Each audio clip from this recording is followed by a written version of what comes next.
Bom dia. Eu queria agradecer a organização por ter me chamado. E, para mim, é uma forma de retribuir um pouco do que eu aprendi aqui, né, na turma do 22, estou vendo uma colega minha ali. E vou contar um pouquinho para vocês da parte prática, né? Eu sabia que vocês já tiveram aula, muitos de vocês, de plano de negócio, o professor Agnaldo ia falar sobre isso, mas eu vou falar da minha experiência, de como foi montar um plano de negócios e como foi colocar isso na prática do meu dia a dia. Então, eu me chamo Sabrina, eu sou psicóloga de formação. Quando eu vim fazer MBA, eu atendia no consultório, como psicóloga. Minha especialidade, né, é independência química, que é a área onde eu continuo atuando hoje. E eu tinha uma experiência de gestão nas secretarias municipais e estadual de saúde. Eu implementei o programa de controle de tabagismo do município do estado do Rio. Assim, comecei atendendo pacientes para parar de fumar, consegui ajudar muita gente a parar de fumar, me chamaram para ajudar outros postos de saúde a implementar, e eu fui fazendo sem nenhum planejamento. Eu digo que eu virei diretora porque eu era uma excelente estagiária, né? Então, eu ia fazendo tudo e fui aprendendo a botar a mão na massa. E aí começou uma ideia, né? A gente, no consultório, tinha uma dificuldade muito grande de internar paciente dependente químico, porque não tinha leito no Rio de Janeiro, não tinha para o tipo de paciente que a gente atendia, e aí eu vim fazer o MBA aqui para começar a aprender um pouco sobre isso. Então, a ideia do nosso negócio, né, sou eu e mais duas sócias da área de saúde e um sócio investidor. Ela partiu disso. A gente atendia paciente dependente de cocaína, paciente alcoolista, e a gente tinha poucas opções de clínica no Rio de Janeiro, e quando a gente internava, o paciente não ficava, né? Então, em geral, a gente mandava ele ou para São Paulo ou para o exterior, e não conseguia mais acompanhar aquele paciente, a gente perdia o paciente porque a gente não tinha condição de atendê-lo aqui. Então, a gente começou meio assim, né? Eu falei, eu vou lá estudar um MBA, vamos... E a coisa aconteceu. A gente achou uma pessoa que queria investir, porque tinha uma história familiar, e aí falou, olha, isso é muito comum, né? Eu quero poder ajudar, a pessoa da minha família não teve muita dificuldade de se tratar, então eu quero poder, ela está abstinente até hoje, eu quero poder fazer alguma coisa. E aí foi meio assim, né? A gente tinha essa vontade, o cara falou, eu dou o dinheiro, a gente começou a buscar lugar, né? Eu estava assim nas primeiras aulas do curso do MBA. E aí foi uma loucura. Hoje, quando eu olho para trás, né, eu vejo isso muito claro. Como é que a gente começou a buscar lugar para abrir a clínica? A gente pegou o jornal e começou a ver lugares para alugar, né? Ou para comprar um imóvel que comportasse uma clínica do que a gente estava pensando, mas a gente não sabia muito bem o que a gente queria, então era uma loucura. Havia uma casa ali na Gávea, pô, vamos olhar. Não, um prédio em Copacabana, vamos olhar. E aí a gente saiu olhando, uma casa em Laranjeiras. A gente tinha alguma ideia que a gente não queria que fosse muito longe e tal, mas uma coisa, assim, cada lugar que a gente via, a gente tinha milhões de perguntas, mas a gente não tinha claro que negócio era esse que a gente estava criando, né? Porque faz toda a diferença eu olhar. Eu me lembro que um dos imóveis que a gente viu foi um hotel que estava fechado em Copacabana. É uma estrutura totalmente diferente do que olhar uma casa no Cosme Velho, com uma área verde. Então, assim, quando a gente começou a bater cabeça olhando os lugares, a gente parou, e aí, assim, todos os caminhos que a gente podia seguir, a gente precisava trilhar um caminho. Até porque essa busca do local, ela tinha que ter muito a ver com o que era o nosso negócio. E aí foi aonde juntou da gente começar a discutir o plano de negócios aqui. E eu fui me dando conta que eu tinha que fazer as perguntas certas, né? Que cada imóvel que a gente via, a gente não sabia nem o que a gente estava olhando, porque não era claro. A gente queria internar paciente para parar de usar droga, mas não era claro exatamente que negócio era esse. Então, aí começou a nossa elaboração do plano de negócio. A primeira questão foi escolher, então, qual era a área geográfica. Vamos parar de olhar o classificado do Rio de Janeiro inteiro e vamos definir que negócio é esse, né? Em que área geográfica ele tem que ter, qual é o meu cliente. Né? E aí a gente foi estudar. Para mim é muito claro o que o professor Agnaldo falou, o médico é o meu cliente. Por que o médico é o meu cliente? Porque ele interna não um paciente, ele interna vários pacientes na clínica. Né? Então, assim como a gente que tinha um consultório, né, em que tinha psicólogo e psiquiatra, que não conseguia internar os pacientes aqui, outras pessoas também tinham essa realidade.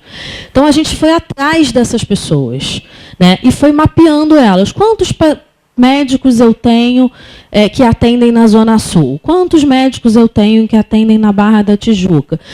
Aonde está esse público que tem a mesma dificuldade que eu? E aí a gente foi definindo o local, que é na Zona Sul, em Botafogo, né, onde a clínica fica, que tinha muito a ver com isso. A maior parte dos médicos estava concentrada entre Botafogo, Jardim Botânico, Leblon e Gávea, né? E por que tem que ser próximo? Porque eles vão lá, eles veem os pacientes deles e eles voltam para o consultório. Se eu faço como tem uma das concorrentes, quando eu falar um pouquinho da análise de concorrente, em Vargem Grande, você perde o dia inteiro para ver aquele paciente. Então, assim, não é um negócio para o meu cliente médico que precisa dar um pulinho ali e volta. Então, a escolha do lugar, ela ficou muito clara para a gente, e a gente se focou para achar o lugar, quando a gente falou, não, tem que ser assim, porque senão eu não vou atender meu cliente, né? Nem a família desse paciente, nem o médico que interna. Então, a gente, enfim, achou um lugar, e aí a gente foi vendo quem é o meu público-alvo, né? A gente começou com a ideia de dependência química e expandiu para a parte de psiquiatria, né? Então, a gente faz internação para paciente deprimido, esquizofrênico, com transtorno de personalidade, transtorno alimentar. Por quê? Porque uma clínica de dependência química sem uma parte de psiquiatria não funciona, porque o meu negócio, né, em geral, um paciente dependente químico, ele tem um transtorno psiquiátrico. Então, a ideia é a gente otimizar isso. Mas, quando a gente definiu o alvo, a gente começou a discutir que, por mais que eu precisava ser uma clínica com duplo diagnóstico, que eu tivesse dependência e psiquiatria, porque aí eu ia conseguir ter uma população maior para trabalhar e também ia poder atendê-los melhor, vendo a totalidade da dificuldade do sujeito, existe muito preconceito do dependente químico. Então, a gente teve uma preocupação grande de poder fazer uma clínica que tivesse junto, mas que comportasse as duas questões separadamente. Porque o paciente dependente químico fala, eu sou drogado, mas eu não sou maluco, né? Não quero ficar com doido. E o paciente psiquiátrico, a família fala, poxa, meu familiar é deprimido, mas ele não é drogado, né? Então, de ambas as partes, a gente precisou ter um cuidado em que eu tenho dentro da mesma clínica uma linguagem específica para o psiquiátrico e uma linguagem para a dependência. Então, assim, foi muito claro para a gente o nosso posicionamento, que é uma clínica para paciente classe A, que a dificuldade que a gente tinha no mercado era essa, né? Eu tenho algumas clínicas com plano de saúde na concorrência, mas eu não tinha nenhuma clínica particular, né? Então, o mercado que a gente decidiu trabalhar foi esse. E aí o nosso conceito de negócio era meio que uma ideia de juntar o hotel com o hospital, então ter conforto e segurança. Por que a gente definiu isso, né? E isso passa por todas as nossas decisões? Porque o que faltava, o nosso diferencial no mercado era esse, né? Eu tinha clínicas que eram tecnicamente boas, mas o paciente dividia o quarto com 6 outros em beliches, e o paciente classe A lá no meio de um monte de gente, não é assim que eu quero me tratar, isso é muito longe da minha realidade. E aí a gente definiu esse público-alvo. E, assim, uma coisa que é muito importante, especificamente, né, eu vou falar da minha área, né, nessa questão do negócio de psiquiatria, é que é um treinamento diário para que toda a minha equipe, do operacional, né, a parte técnica já tenha um conhecimento melhor, entenda o que é isso, o que é saúde mental, o que são aquelas pessoas que chegam ali. E foi muito claro quando a gente começou, no início, assim que a gente abriu, era assim, vinha a menina da recepção e falava, doutora Fula, a paciente tal, a família da paciente tal reclamou disso, daquilo outro, mas não dá para levar em consideração porque ela estava louca. Eu falo, então, olha só, vamos mudar isso aí, porque tem que levar em consideração, porque o nosso negócio é louco. Então, se você parar de ouvir tudo que as pessoas dizem porque elas são loucas, porque elas chegam aqui enlouquecidas, imagina um momento que você interna um familiar numa clínica e das situações limites que a gente vive. Tá, todo mundo chega louco. Então, assim, meu negócio é trabalhar com louco, a gente tem que aprender a entender a expectativa deles. Vou dizer para vocês, às vezes, a expectativa mais esdrúxula. Vocês não sabem quais são os pedidos que a gente recebe. São loucos. Mas essa é a nossa realidade. Esse é um negócio que eu me propus a fazer e eu vou ter que tentar superar a expectativa nele no que ele deseja, né? Então, a gente tem várias questões que a gente foi adaptando à necessidade do meu cliente, que muitas vezes não está nas suas maiores posses das suas faculdades mentais, e a gente tem que ir indo, porque eu não posso desconsiderar a opinião dele, porque senão eu não vou ter cliente nenhum. A pessoa fala, e aí, Sabrina, está tudo tranquilo no seu trabalho? Se estiver tranquilo, eu vou falir, né? Porque tem que estar agitado. Então, a gente trabalhou aqui com um grupo, eu construí a missão e a visão da clínica aqui no curso, né, na aula de plano de negócios. E foi uma coisa muito interessante, porque foi mais do que simplesmente escrever uma missão para estar lá, para estar bonitinho, para estar no site, para todo mundo ser. É o que a gente trabalha, né? Então, hoje, cada setor meu da clínica tem uma missão em cima da missão da clínica. Então, essa é a missão geral, a equipe da cozinha tem uma missão, a equipe da administração está outra, e todo mundo trabalha em cima. E quando a gente tem alguma dúvida sobre algum planejamento para onde a gente vai seguir, a gente sempre se remete a isso. Tá dentro disso? Né? Eu me lembro, assim, a cozinha foi um exemplo disso. A gente tinha uma comida espetacular de hotel, assim. É um buffet, assim. Se vocês tiverem curiosidade, entrem no site, assim. É um negócio assim, é arroz à piamontese, é bobó na moranga, é um negócio assim. E aí o paciente rodava pra caramba. Eu falava, pô, mas eu sou uma clínica de saúde, né? Óbvio que a minha alimentação pode ser diferenciada, não pode ser de hospital, mas eu também não posso deixar de saúde. Então, assim, a gente foi... A cozinha era super orgulhosa do prato dele. Sexta-feira é um dia, por exemplo, toda sexta é um dia temático, um dia massa, um dia comida mineira, aí tinha torresmo, não sei. Eu falei, não dá, né? Eles estavam felizes porque os pacientes adoravam, mas era longe da saúde. Então, a gente sentou e falou, qual é a missão da clínica? O que tem a ver? O que está faltando aqui no seu funcionamento? Falta saúde, né? Tem o conforto, tem o diferencial, e aí a gente vai trabalhando hoje muito em cima dessa definição. A gente criou, e aí a ideia era uma clínica psiquiátrica que não tivesse cara de clínica psiquiátrica, né? E juntasse... eu também tenho a mesma preocupação que a Disney, segurança é o primeiro lugar, então qualquer coisa eu me pergunto, isto é seguro? Né? E tem muita coisa que... Aqui, o meu chuveiro, ele é embutido porque a pessoa pode se enforcar. Então, assim, da maçaneta ao chuveiro, ao talher... tudo é pensado em como eu vou manter a segurança do paciente. Então, tem muitas coisas que as pessoas falam, Sabrina, mas libera isso aqui, deixa o paciente entrar com cinto. Não pode entrar com cinto, você se enforca. Mas fulano, isso... Não importa, a segurança é em primeiro lugar. Então, assim, eu tenho vários dos meus processos, eles são desenhados em cima da necessidade, que é, para mim, o fator mais crítico de sucesso para mim é a segurança do paciente. Porque se eu tiver algum paciente que se mate lá dentro, ou que mate outra pessoa, e essa é a minha realidade, né? Assim, a internação compulsória, algumas vezes, as pessoas que vão ser internadas para não serem presas, eu vou acabar com o meu negócio. Então, assim, tudo está por todas as decisões que a gente toma, até se eu vou deixar o paciente receber flores ou não de um familiar. Ele está sempre direcionado à minha questão de segurança. Então, assim, a gente tentou fazer alguma coisa com cara de hotel, mas é uma clínica muito segura, né? Enfim, então... A gente foi desenhando cada uma das coisas pensando em como eu mantenho aquele paciente seguro, tentando diminuir a sensação que ele tem de estar preso, né? Então, o primeiro momento foi isso. Assim, a gente definiu o local, definiu qual era o nosso negócio, e eu trabalhei a obra inteira, né? Eu me lembro muito da minha época do MBA, que era... Eu vinha da obra, saía daqui do almoço, ia na obra, voltava toda assim, cheia de lama na bota. E não teve jeito, porque assim, não tem engenheiro que entenda que se você deixar um espaço muito grande entre a pia, a torneira da pia e a parede, o paciente vai usar o lençol e vai se enforcar ali. Então ele olhava para mim e falou, Sabrina, você está maluca. Eu falo, não, eu estou aqui para a gente poder olhar cada detalhe. Assim, e ao longo desse tempo, a gente foi mudando várias coisas pensando na segurança, que é o maior fator de sucesso. Então, a gente primeiro definiu o lugar, definiu qual era o nosso público-alvo, né? E aí começou a trabalhar em quais eram os produtos que a gente ia oferecer. Antes disso, a gente foi fazer uma análise dos nossos concorrentes para entender o que faltava no mercado, o que eu podia fazer de diferente do que eles faziam.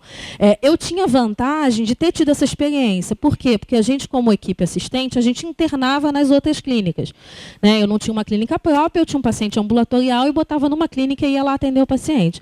Então, eu tinha alguma noção do que a equipe precisava, do que eu quero quando eu interno um paciente numa clínica, o que eu espero de feedback, o que eu espero que ele cuide do meu paciente, o que eu espero que ele não roube meu paciente, né? Que isso é o que mais acontece nas clínicas. E aí a gente foi desenvolvendo os nossos produtos e os valores da clínica em cima do que a gente experimentava com os concorrentes, né? Assim, quantas vezes a gente internou o paciente numa clínica e 2 semanas depois a família ligou, olha, eu vou ser acompanhada agora pelo médico da clínica, que é mais barato, ele me explicou aqui um pacote. Então, assim, a gente foi tentando desenhar o que ia me queimar no mercado. Isso é uma coisa que ia me queimar no mercado, né? Assim, eu não fico, o paciente chega, a família pede, posso ficar aqui? Não. Posso me tratar com a sua equipe? Não, não pode. Você tem que tratar com a sua equipe, né? A gente liga, a gente tem todo um respeito. Então, eu fui estudar quem eram os meus concorrentes. Eu tinha 3 concorrentes no Rio de Janeiro. Um fechou 4 meses depois que a gente abriu, que era o concorrente mais próximo, que eu acabei pegando todos os pacientes particulares dele, e aí ele não manteve. E as outras 2 clínicas eram clínicas basicamente de plano de saúde, que ainda se mantém. A gente até trabalha com alguma parceria. E eu fui estudar que produtos eles ofereciam, o que eu podia fazer de diferente, o que eles deixavam e quais eram as dificuldades que eles enfrentavam. Então, assim, eu fui pesquisar quais eram os processos judiciais que eles tinham, né? Por que motivos eles eram processados, até porque existe a questão da internação involuntária, que é a internação contra a vontade. Então, eu fui tentar me amparar, vendo quais eram as dificuldades dos meus concorrentes e definir os meus serviços. Então, eu tenho internação psiquiátrica, eu tenho internação de dependência química, ela pode ser voluntária ou involuntária, são processos diferentes, mas eu aceito o paciente por vontade própria ou por coerção. Internação de menores de idade é uma coisa que não tinha no mercado do Rio de Janeiro. A gente, nenhuma clínica aceitava, a não ser com uma ordem judicial, um menor de idade. Então, esse, para mim, foi um nicho de mercado muito bom, porque eu interno muito menor de idade. Assim, em geral, 30% das minhas internações são de menor de idade, e aí a pessoa não tem outra clínica para internar. Eletroconvulsoterapia, e a gente criou um produto que nenhuma outra clínica também tinha, que era o Hospital Noite, né? Às vezes a pessoa já está trabalhando, mas não tem uma questão estruturada em casa, então ela trabalha e volta para dormir na clínica. Então, tem o paciente que fica durante o dia, faz as atividades e dorme com a família, e eu tenho o contrário, quando a pessoa não tem uma estrutura, e foi um diferencial grande, porque eu atendo muitos médicos que falam, olha, o meu paciente tem esse problema, e aí a gente vai tentando adequar a nossa realidade. E uma coisa que a gente discutiu muito aqui também foi como criar um produto para aquele paciente que não quer ser reconhecido, né? Que é eu tenho vários planos de contingência para isso. Isso é uma coisa até que o professor Aguinaldo, no dia do plano de negócios, falou bastante. Todo mundo quer tirar uma foto na perinatal, né? Saindo lá bonitinho com o seu bebê. Ninguém quer sair numa foto numa clínica de dependência de droga ou psiquiatria. Vim aqui, passei uns dias surtadinho e estou indo embora. Mas, assim, tem um paciente especificamente que foi à mídia, que disse que se internou com a gente, etc., porque ele tinha sido pego no doping, então ele precisava dizer que estava se tratando, que estava se cuidando, então ele pessoalmente falou sobre isso. Mas a gente tem um plano grande, a gente interna muitas pessoas pelo nosso público-alvo, que são pessoas conhecidas na mídia. Então, assim, desde mudar o nome, você tem que saber o apelido da pessoa. Se você ligar e chamar pelo fulano, vai dizer que não tem ninguém aqui internado. A uso de celular para os funcionários tirarem foto. Assim, tudo é pensado para eu garantir o meu diferencial, que é manter a confidencialidade daquele paciente e garantir um tratamento para a questão psiquiátrica dele. Então, a gente foi definindo para o nosso público. E é muito curioso, porque a gente às vezes cai em umas armadilhas, assim, que eu acho que isso que para mim foi, se eu puder dizer uma coisa para vocês, do que foi mais importante para mim, foi ter muita clareza de que negócio é esse. Porque assim, a gente abriu em maio, agora fazem 2 anos. O que eu já tive de proposta nesse meio tempo, tem uma ala aí, vamos criar uma ala para o SUS, porque o governo vai dar dinheiro para o crack. Não dá, se eu fizer isso, eu vou acabar com o meu negócio. Né? E várias propostas são extremamente sedutoras. E eu tive exemplos disso. Eu tive um paciente que o patrão dele pagou, né, a internação para ele, falou: eu quero dar o melhor. E ele destoava totalmente, ele mal conseguia comer, porque ele falava: eu não sei o que são esses pratos, eu não sei o que são esses nomes, e a minha realidade é diferente dele. O meu negócio é muito focado numa questão específica. Né? Assim, as pessoas falam de si, as pessoas falam das suas vivências, e é bem específico e bem segmentado para este público. E a gente já teve muitas oportunidades de: olha, vai ganhar mais se você fizer isso, ou vai fazer isso aqui. Aceita esse paciente aqui. Vários planos de saúde pedindo para credenciar.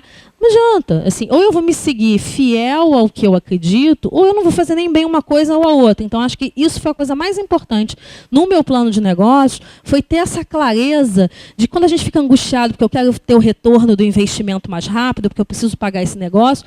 Se a gente cair nessa, eu não vou nem continuar no mercado. Então, assim, eu acho que isso, para mim, foi muito importante. A gente fez um planejamento por etapas, então eu inaugurei em maio de 2012, 2 andares, que era para manter um custo enxuto. Então, assim, não sei quantos pacientes eu vou ter, eu vou abrir um andar de psiquiatria e um andar de dependência química. Antes do meu planejamento, em novembro do mesmo ano, eu abri um 3º andar com mais 13 quartos, porque eu lotei, e agora eu vou abrir mais 10 quartos que estão parados, provavelmente com outro projeto assim de vanguarda, porque assim, quando a gente tem muito essa noção, a gente não fica no topo do mercado se a gente não mudar.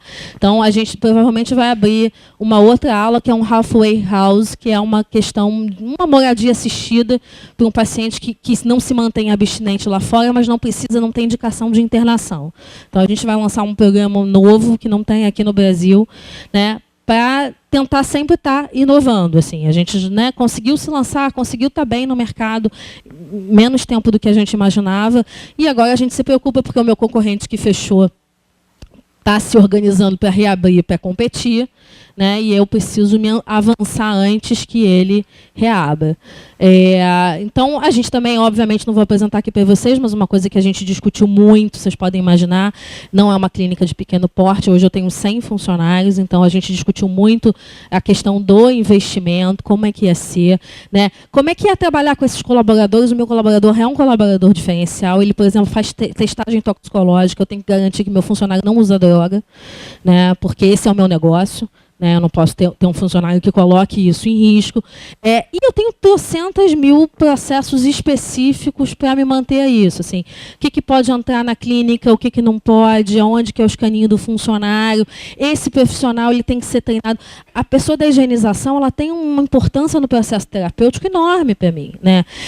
Desde porque, se ele não me relata como é que o paciente lida com o quarto dele, se ele simplesmente vai lá limpa, e o quarto está isso, o paciente esconde comida na gaveta, o paciente vomita a alimentação. Então, assim, eu tenho que ter um cuidado que, se eu não tiver a cozinha, a higienização, a recepção, que é quem barra visitas não próprias, né? Se eu não tiver um olhar e essa pessoa não tiver muito claramente um entendimento de que negócio é esse, do que é a doença mental e do que a gente trabalha, o funcionário é enrolado, né? Porque assim, o que eu mais tenho é dependente químico tentando subornar funcionário, né? Me traz isso aqui, deixa eu dar uma telefoneminha do seu telefone que eu te dou não sei o quê, meu pai tem muito dinheiro e faz isso. Então, assim, a gente tem um trabalho, né? Eu não tenho funcionário terceirizado por causa disso, porque eu tenho que estar o tempo todo capacitando e fidelizando esse meu funcionário, porque ele tem que ter clareza. O meu funcionário da higienização, ele aprende, tem aula do que é esquizofrenia, do que é depressão, o que leva uma pessoa a se automutilar, porque ele precisa, de alguma maneira, ter conhecimento do meu negócio, porque ele faz toda a diferença. Então, para mim, o que me ajuda até hoje, o plano de negócios, é ter foco. Né? Assim, eu tenho... É o último slide. Eu mantenho o foco o tempo todo. Né? Assim, quando começa, vamos criar, que lindo! Assim, umas 3 semanas atrás, a minha sócia falou, vamos criar um produto assim, assim. Eu falei, gente, mas meu negócio é internação, onde eu ganho dinheiro é internação. O que adianta a gente virar assim, assim? Não dá. Se a gente tem que aumentar a demanda de internação, a gente tem que trabalhar num plano para internação. Então, assim, ele me ajudou muito e me ajuda, né? Não só no início do negócio, quando eu precisei formatar para ver o que era isso que eu estava inventando, mas até hoje ele me ajuda a me manter fiel às coisas que a gente decidiu, né? E esperar o tempo, porque a gente fica muito ansioso querendo que a coisa aconteça, né? E as coisas têm seu tempo. Então é isso, muito obrigado.